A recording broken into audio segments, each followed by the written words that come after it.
Bonjour et bienvenue sur ICI. Alors c'est Chaf, de l'Institut Coaching Inconscient. Bonjour. Alors aujourd'hui je vais vous faire une petite vidéo, petite ou plus grande, on ne sait pas, ça dépend où ça nous mène tout ça. Donc sur la confiance en soi. Alors j'ai écrit un article il y a quelques années sur la confiance en soi. Mais c'est quoi la confiance en soi? Objectivement, c'est quoi la confiance en soi? C'est une sensation, c'est une émotion, c'est quelque chose qu'on ressent. C'est quelque chose de diffus. Par exemple, vous-même, est-ce que vous pouvez vous souvenir d'un moment où vous avez fait preuve de confiance en vous? Imaginez ce que ça doit être. Bon, même si vous n'avez jamais vécu de la confiance en vous, vous avez des neurones miroirs. Et ces neurones miroirs vous permettent, en regardant quelqu'un qui fait preuve de confiance en soi, de ressentir à un certain niveau ce que ressent cette personne.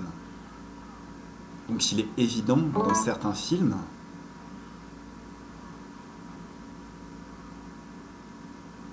en lisant certains livres, vous avez enregistré cette petite sensation. Alors, vous n'êtes pas obligé de ressentir ça à l'intérieur de vous tout de suite. Juste, soyez un petit peu curieux de comment ça peut s'installer. Laissez revenir les souvenirs, les images, les sons, les sensations. Tout ce qui peut ramener à l'intérieur de vous cette sensation de confiance en soi. Une sensation qui peut s'amplifier. Qui peut s'amplifier maintenant. Vous y êtes là? D'accord. Alors c'est comment quand ça s'amplifie 10 fois? Encore 10 fois. Et ça peut encore s'amplifier 10 fois. Et c'est comme... On peut peut-être essayer 100 fois pour voir ce que ça peut donner, non? On teste? Allez, c'est comment quand votre confiance en soi s'amplifie 100 fois? Maintenant. Et encore une fois 100 fois. Et encore une fois. Et vous sentez comme ça peut s'amplifier, ça peut devenir vraiment une bonne émotion bien englobante. Comme s'il y avait de la confiance en soi partout autour de vous. Comme si c'était une énergie, une aura qui pouvait rayonner. Vous sentez ça? Cette énergie? Parce que c'est une sensation vraiment énergisante. Non? C'est pas une sensation qui vous donne de la force à l'intérieur?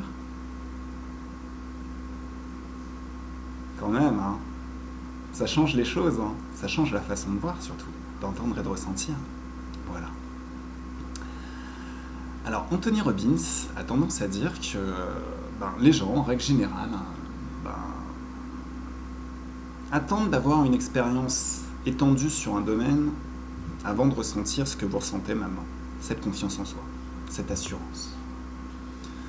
Et quelque part, pourquoi ne pas procéder à l'inverse? Parce que cette confiance en soi, c'est surtout au début qu'on en a besoin. C'est quand il s'agit d'affronter des épreuves qui vont vous permettre d'acquérir justement cette expérience. Après, une fois qu'on sait exactement dans tous les cas comment réagir, une fois que c'est enregistré, à quoi elle sert la confiance? Pas grand-chose. On peut juste laisser, on peut même se permettre d'être blasé et de faire du bon travail. Voilà. Donc en fait, l'idée très générale de l'hypnose et de cet article sur la confiance en soi, c'est que cette énergie-là, vous ressentez à l'heure actuelle, cette énergie ultra porteuse, vaut mieux la développer avant. Est-ce qu'il vaut mieux pas ressentir tout ça avant? Franchement. Anthony Robbins a déjà choisi. Moi j'ai choisi. Et vous? Vous choisissez quoi?